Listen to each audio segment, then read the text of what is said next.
Thank you, Madam Chair. I rise today to offer my first amendment to H.R. 535, the PFAS Action Act.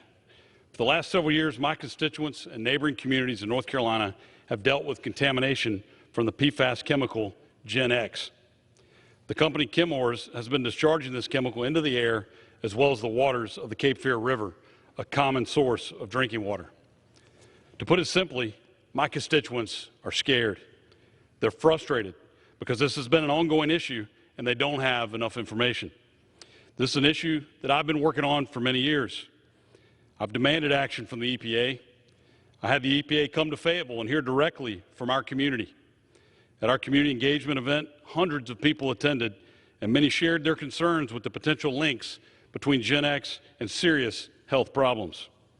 I worked with our chairman to have an Energy and Commerce hearing, and we invited Emily Donovan, a founding member of Clean Cape Fear in North Carolina, to testify. Emily gave compelling testimony about her personal experiences and the many people who have, quote, suffered from the trauma of cancer treatments, benign tumors, and terminal diagnosis, end quote.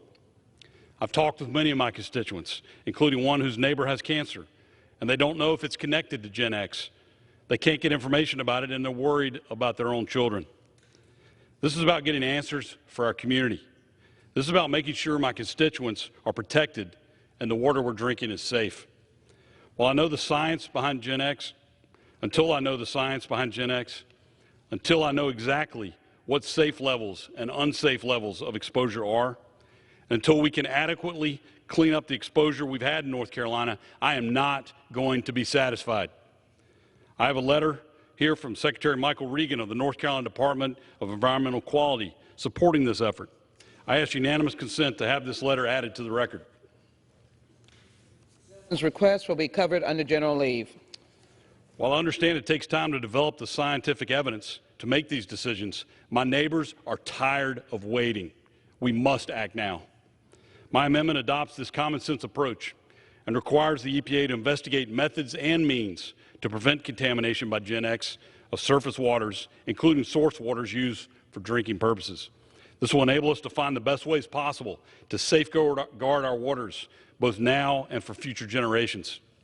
I'd like to thank Chairman Pallone, Ranking Member Walden, Chairman Tonko, Ranking Member Shimkus, and my good friend and colleague, Mr. David Rouser, all for working with me on this, and urge the rest of my colleagues to support this amendment.